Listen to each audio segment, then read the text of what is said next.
எல்லாருக்கும் வணக்கங்க. எல்லாரும் எப்படி இருக்கீங்க? எல்லாரும் நல்லா இருக்கீங்களா? எல்லாரும் நல்லா இருப்பீங்கன்னு சொல்லிட்டு நம்புகிறேன். இன்றைக்கி காலையில் எடுத்த வீடியோ தான் இது. வீடியோ எடுக்க ஸ்டார்ட் பண்ணும்போதே பார்த்தீங்கன்னா கரண்ட் ஆஃப். ஆல்ரெடி நம்மளுடைய சேனல் வியூஸே போகாமல் டம்மியாக தான் போயின்ட்டுருக்கு. இதில் வேறு வீடியோ எடுக்க ஸ்டார்ட் பண்ணும்போதே கரண்ட் ஆஃபா? சரி, என்ன தான் நடந்தாலும் நடக்கட்டும், பார்த்துப்போம் அப்படின்னு சொல்லிட்டு வீடியோ எடுக்க ஸ்டார்ட் பண்ணிட்டேன். நம்மளுடைய சேனலை இப்போ தான் ஃபஸ்ட் டைம் பார்க்குறவங்களா இருந்தால் நம்மளுடைய சேனலை சப்ஸ்கிரைப் பண்ணாமல் வீடியோவை பார்க்குறவங்களா இருந்தாலும் சேனலை மறக்காமல் சப்ஸ்கிரைப் பண்ணி வச்சுட்டு வீடியோவை பாருங்கள், தொடர்ந்து ஆதரவு கொடுங்க. நான் வந்துட்டு எப்போவுமே மத்தியானம் லஞ்சுக்கு காலையிலே சமைக்கணும் இல்லையா, அதுதான் சமையலுக்காக ஸ்டார்ட் பண்ணிவிட்டேன். அவரைக்காய் காரக்குழம்பு தான் வைக்க போகிறேன். இப்போ வந்துட்டு நான் 2 அவரைக்காய் ஓப்பன் பண்ணி காமிக்க போகிறேன். இந்த ஒயிட் கலர் கவரில் இருக்கிறது பார்த்திங்கன்னா அம்மா வீட்டு நிலத்துல இருந்து செடியில் வச்சதே அப்படின்னு சொல்லிட்டு கொடுத்து விட்டுருந்தாங்க. இன்னும் ஒன்று பக்கத்தில் இருக்குது பாருங்கள், அது வந்துட்டு எனக்கு தெரிஞ்ச ஒருத்தவங்க எடுத்துகிட்டு வந்து கொடுத்தாங்க. அந்த பாப்பா எனக்கு ரொம்ப க்ளோஸ் ஃப்ரெண்டு அப்படின்னு கூட சொல்லலாம், ரொம்பவே க்ளோஸு. அவங்க செடியில் வச்ச காய் அப்படிங்கிறதுனால அதுலேயுமே கொஞ்சம் பறித்து எடுத்துகிட்டு வந்து எனக்கு கொடுத்தாங்க. இந்த காய் மட்டுமே இல்லை, அவங்க செடியில் பூ வச்சாலுமே, அப்புறம் அவங்க வந்துட்டு நிலத்து வேலைக்கு தான் போகிறவங்க. அந்த நிலத்து வேலைக்கு போகும்போது கீரைலாம் கிடைக்குது இல்லையா நிலத்தில், அந்த மாதிரியான கீரை இதெல்லாமே எனக்கு அப்பப்போ எடுத்துகிட்டு வந்து கொடுப்பாங்க. அவங்க எனக்கு ரொம்பவே க்ளோஸ் ஃப்ரெண்டுன்னு சொல்லலாம். இந்த தண்ணி வந்து பார்த்திங்கன்னா நைட்டு தோசை ஊற்றினோம் இல்லையா, அதில் மாவு கொஞ்சம் இருந்தது, அதில் தண்ணி ஊற்றி வச்சுருக்கேன். கொண்டு போய் நம்ம செடிங்களுக்கு ஊற்றலாமே அப்படின்னு சொல்லிட்டு. இதில் 2 அவரைக்காய் இருக்குதுங்க. ஒன்று வந்துட்டு மெலிசாக இருக்குது, அதுக்குள்ளார விதை நல்லா முத்தி போயிருக்கு. என் ஃப்ரெண்டு கொடுத்தாங்கன்னு சொன்னாலே, அது வந்துட்டு பட்டை அவரைக்காய். 2 வகையான அவரைக்காய் இருக்குது. இது வந்துட்டு நம்ம திராட்சை பழம் பழுக்க வச்சோம் இல்லையா, அது நம்ம நேரமாக என்னன்னே தெரியல. இவ்வளோ நாளாக காவல் காத்து ஒரு பழம் கூட சாப்பிட முடியல நம்மளால். இது பறித்து வச்சதுமே வந்து பார்த்திங்கன்னா பழுக்குமா என்னன்னு தெரியல. இன்னும் இந்த நிலமையில் அப்படியே தான் இருக்குது, லைட்டாக செவந்திருக்கு, அவ்வளோதான். பார்ப்போம் என்ன ஆகுது அப்படின்னு சொல்லிட்டு. சமையல் வேலையெல்லாம் முடிச்சுட்டு கதிரை வந்துட்டு ஸ்கூல் அனுப்பி விட்டுட்டு மாடியில் போயிட்டு நம்ம செடியெல்லாம் கொஞ்சம் க்ளீன் பண்ணலாம் அப்படின்னு சொல்லிட்டு தான் ரெடி பண்ணிகிட்ருக்கேன். இந்த சின்னதாக பிளாஸ்டிக் டப்பா வந்து பார்த்திங்கன்னா ஒரு 2 எக்ஸ்ட்ரா இருந்தது. சரி, அதுலேயும் ஏதாச்சும் ஒரு விதை போட்டு விடுவோம், நல்லா வரட்டும் அப்படின்னு சொல்லிட்டு இப்போ அதுக்கு வந்து ஹோல்ஸ் போட்டுட்ருக்கேன். இப்போ இந்த மாதிரி வாட்ரு பாட்டில் அந்த மாதிரி இருக்கு இல்லையா, அதை வந்துட்டு நான் இந்த மாதிரி சென்டரில் தாங்க கட் பண்ணுவேன். அது எப்படி கட் பண்ணுவேன் அப்படின்னு பார்த்தீங்கன்னா, இந்த மாதிரி கத்தி எடுத்து நல்லா அதை கத்தின்னு கிடையாது, இரும்பு பொருள், கொஞ்சம் மெலிசாக இருக்கிற இரும்பு பொருள் எதை எடுத்து நம்ம ஹோல்ஸ் போட்டாலுமே நல்லா சூடுபடுத்தி அதை ஹோல்ஸ் போடும்போது பிளாஸ்டிக் டப்பாயில் நல்லா ஹீட்டான பொருள், அந்த இரும்பு பொருளால் நம்ம அப்படி லைட்டாக வச்சு அழுத்தும் போதே நல்லா ஹோல்ஸ் போட்டுக்கும். நம்ம மாடி மேலே பெரிய பெரிய பக்கெட்டு டப்பாவிலலாம் நான் செடி வச்சுருக்கேன் இல்லையா, அது எல்லாமே இந்த மாதிரி தான் ஹோல்ஸ் போட்டிருக்கேன் நான். எப்போவுமே பெரும்பாலும் நம்ம செடி வைக்கிறோம் அப்படின்னா இந்த மாதிரி ஹோல்ஸ் இருக்கணும். ஹோல்ஸ் இருந்தால் தான் நம்ம தண்ணி ஊற்றுறோம் இல்லையா, அந்த தண்ணி வெளியில் வந்துட்டால் தான் மண் வந்து ஒரு மாதிரி சொதப்பு கொடுக்காமல் செடி நல்லா வரும். இல்லைன்னா வந்துட்டு செடியோடைய வேர் அப்படியே அழுகி போயிடும். மண் சொதப்பு கொடுத்ததுனாவே செடியோடைய வேர் வந்து அழுகி போயிடும், செடி நல்லா வராது. அதனால் ஹோல்ஸ் போட்ட டப்பாயில் தான் நம்ம வந்து மண் கொட்டி செடி வைக்கணும். இது எல்லாமே நான் அப்படி வச்ச செடி தான், ஹோல்ஸ் போட்டு ஒவ்வொன்றா சேகரித்து ஒவ்வொன்றா ஹோல்ஸ் போட்டு வச்சது தான். இந்த திராட்சை பழம் பாருங்களேன் நீங்களே, மனசே அடிச்சிக்குதுங்க. கொஞ்சம் கூட மனசு ஆறலை. இருந்தாலும் என்ன பண்ணுறது, இதுதான் நடக்கணும்னு இருக்குது போல். நான் எத்தனை நாள் காவல் காத்தாலும் இதுதான் நடக்கணும் அப்படின்னு இருக்குது போல். அந்த குரங்குங்க வந்துட்டு இன்னும் கொஞ்சம் நான் கொஞ்சம் கட் பண்ணி வச்சுருக்கேன்.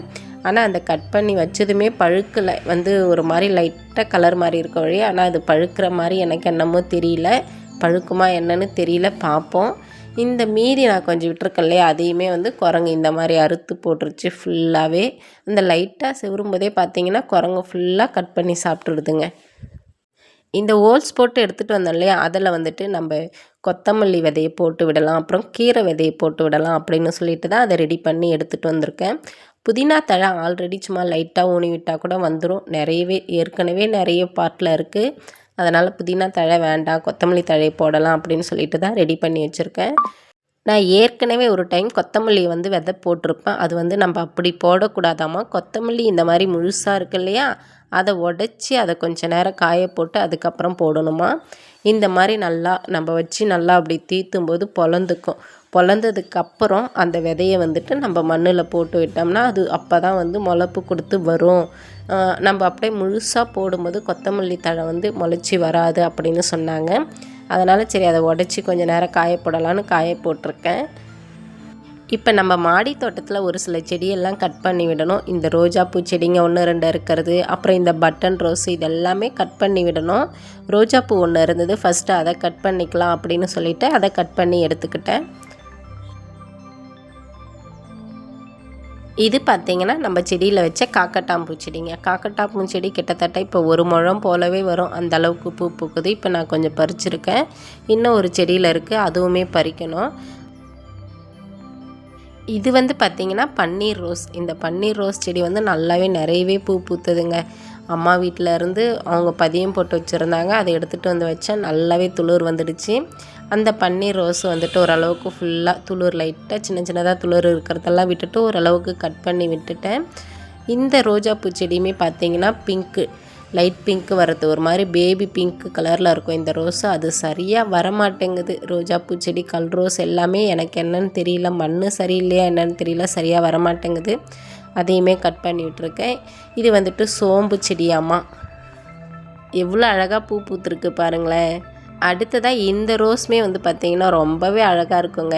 இதையுமே சரி கொஞ்சம் லைட்டாக கட் பண்ணி விடலாம் அப்படின்னு சொல்லிட்டு, இது ஆனால் சரியாக வரமாட்டேங்குது. நல்லா பெரிய பார்ட்டாக வச்சேன். எனக்கு ரொம்ப பிடிக்கும் அந்த ரோஸ் அப்படிங்கிறதுனால நல்லா பெரிய பார்ட்டாக வச்சேன், ஆனால் சரியாக வரல. அதையுமே கட் பண்ணி விட்டுட்டேன். அடுத்ததாக இந்த பட்டன் ரோஸ் எல்லாம் கட் பண்ணணும் மெயினாக. இது எல்லாமே கொஞ்சம் முத்தி போச்சுங்க. கொஞ்சம் முத்தன ஸ்டேஜ் ஆனாவே ஒரு மாதிரி பூ நிறைய கொடுக்காது, ஒரு மாதிரி பார்க்குறதுக்கு இலையெல்லாம் நல்லா இருக்காது, ஒரு மாதிரி பழுத்த மாதிரி ஆகிடும். அதனால் அதெல்லாம் நம்ம கட் பண்ணிவிட்டு லைட்டாக கொஞ்சமாக டிஐபி வந்துட்டு நம்ம செடிங்களுக்கு போடுவோம் இல்லையா, அந்த டிஐபி இந்த மாதிரி கட் பண்ணி விட்டுட்டு லைட்டாக போட்டு விட்டோம்னா, தண்ணி விட்டோம்னா ஒரு கிட்டத்தட்ட ஒரு வாரத்துலேயே பார்த்திங்கன்னா சூப்பராக செடி வந்துடுங்க.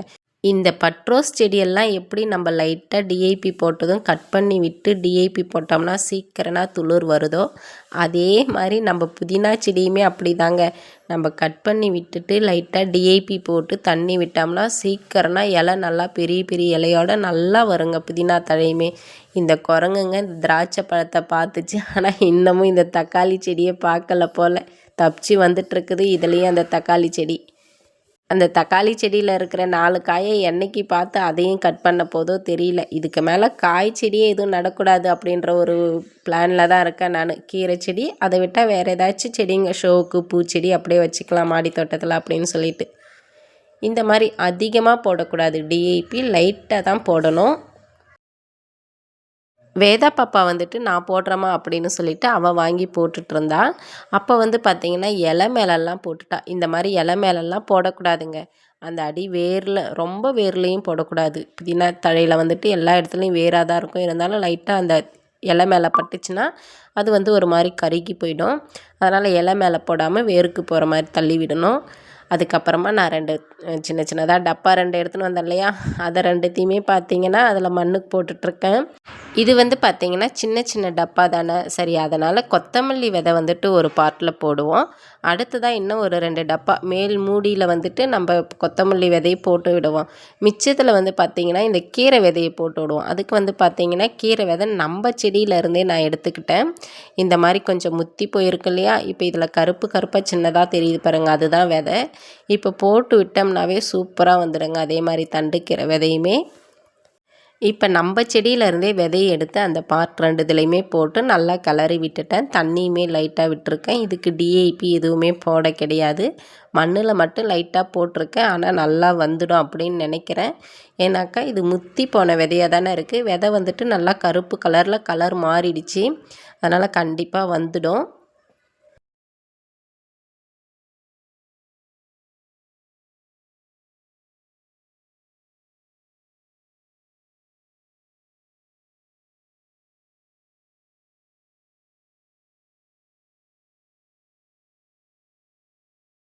அந்த மேல் மூடி இருக்குது இல்லைங்களா, அதில் வந்துட்டு நம்ம இந்த கொத்தமல்லி விதையை போட்டு விடுவோம். கொஞ்சம் நேரம் காய போட்டோம் இல்லையா வெயிலில், அதை எடுத்துகிட்டு போயிட்டு அந்த மேல் மூடியில் நம்ம போட்டு விடுவோம்னு சொல்லிவிட்டு மேல் மூடியில் போட்டு விட்டுருக்கேன்.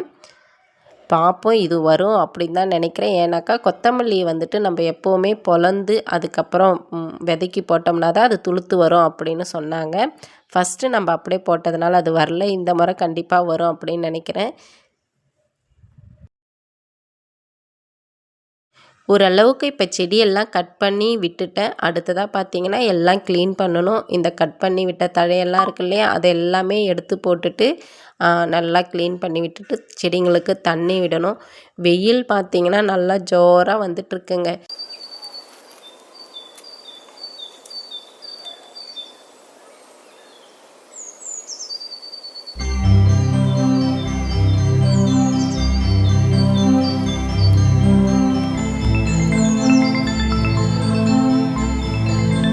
இப்போல்லாம் வெயில் நாள் ஸ்டார்ட் ஆகிறதுனால டெய்லியுமே செடிங்களுக்கு தண்ணி விட்டாகணும். இல்லைன்னா ஒரு மாதிரி செடி வாடி போயிடும். அதுவும் இந்த செடி இருக்குது பாருங்கள், ஒரு நாளைக்கு தண்ணி விட லேட்டானாவே போதுமானது வாடிடும். அதுக்குள்ளே வாடிடுச்சு பாருங்கள். திராட்சை செடியுமே அப்படி தான், டெய்லியுமே தண்ணி விடணும், இல்லைன்னா வாடிடும். அதனால் அதுக்குமே டெய்லி தண்ணி விட்டுறணும். ஒரு சில செடிங்களுக்கு டெய்லி தண்ணி விடலாம், ஒரு சில செடிங்களுக்கு டெய்லி தண்ணி விடாட்டி பரவாயில்ல. வேர் கொஞ்சம் கம்மியாக இருக்குன்னா தண்ணி இழுப்பு கம்மியாக தான் இழுக்கும். நான் வந்துட்டு இப்போ வெயில் ஸ்டார்ட் ஆகிறதுனால எல்லா செடிங்களுக்கும் கம்பல்சரி டெய்லி எல்லா செடிங்களுக்கும் தண்ணி விட்டுடுவேன். காலையில் ஒரு 9 மணி 8 மணி 10 மணி போலலாம் விட்டுடுவேன்.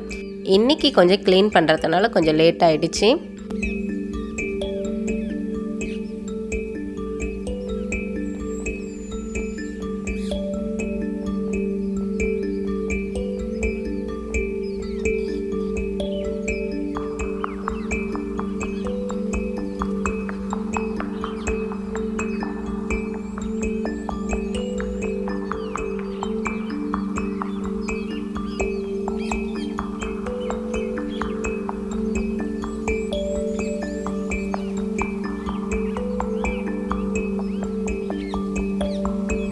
இந்த ரோஜா பூச்செடி கட் பண்ணி விட்டேன் இல்லைங்களா, இது வந்துட்டு இஞ்சி செடி எவ்வளோ அழகாக வந்திருக்கு பாருங்கள்.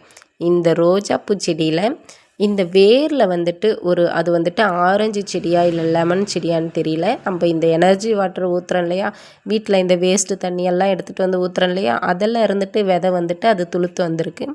அதை எடுத்து தனியாக ஒரு தொட்டியில் நட்டு விடலாம் அப்படின்னு சொல்லிட்டு தண்ணி விட்டுட்டு லாஸ்ட்டாக நடலான்னு சொல்லிட்டு இன்னும் தண்ணி விட்டுட்டே இருக்கேன். இந்த புதினா தழை சும்மா லைட்டாக அப்படி போட்டு இப்படி லைட்டாக தான் வேர் ஊனி விட்டுனே வருதா என்ன ஏதுன்னு பார்ப்போன்னு சொல்லிட்டு பார்த்தா எவ்வளோ அழகாக நல்லா நம்ம சமையலுக்கு கிள்ளிட்டு அதுக்கப்புறமா ஊனி விட்டது எவ்வளோ அழகாக வந்துடுச்சு பாருங்கள். இந்த கீரை செடியுமே நல்லா வந்திருக்கு. இதையுமே கட் பண்ணணும்.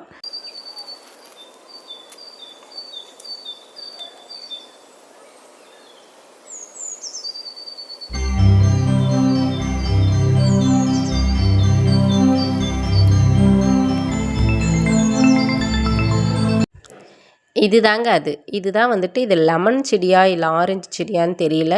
எதுவாக இருந்தாலும் இருக்கட்டும் அப்படின்னு சொல்லிட்டு சரி எடுத்து வேறு தொட்டியில் நட்டு விடுவோம். இந்த இடத்துல வந்துட்டு இந்த செடி நல்லா வலுத்து வந்திருக்கிறதுனால வேர் இருக்கிறதுனால அது வலுத்தே வர்றதில்ல. ரொம்ப நாளாக இருக்குது இந்த செடி. அதை இன்றைக்கி எடுத்து நட்டு விடுவோம் அப்படின்னு சொல்லிட்டு எடுத்து நட்டுட்ருக்கேன். பாருங்களேன் எவ்வளோ அழகாக நீட்டாக வேர் வந்திருக்கு. ஆனால் நான் எடுக்கும்போது மேலே அந்த கொழுந்து மட்டும் உடஞ்சிடுச்சிங்க. சரி வருதா என்ன ஏதுன்னு பார்ப்போம். உடஞ்சிடுச்சு, நான் எடுக்கும்போது அது தவறி உடஞ்சிடுச்சு, என்ன பண்ணுறது அப்படின்னு சொல்லிட்டு இந்த தொட்டி வந்து பார்த்திங்கன்னா நல்லா பெரிய தொட்டி. ஆனால் ரோஜா பூச்செடி வந்துட்டு எனக்கு பிடிச்ச ரோஸுங்கிறதுனால பெரிய தொட்டியாக பார்த்து நட்டேன் இல்லைங்களா, அதனாலேயே என்னன்னு தெரியல அந்த ரோஜா பூச்செடி சரியாக வரமாட்டேங்குது. அதனால் அந்த செடியிலே வந்துட்டு இதை நட்டு விடுவோம். அந்த ரோஜா பூச்செடி தான் சரியாக வரலையே, இன்னும் பிளேஸ் காலியாக இருக்கே, நல்லா பெரிய தொட்டியாக இருக்கே, ஒரு வேளை நல்லா பெரிய மரமாக வருது அப்படின்னா என்ன பண்ணுறது அப்படின்னு சொல்லிவிட்டு அந்த பெரிய தொட்டியில் நட்டிருக்கேன்.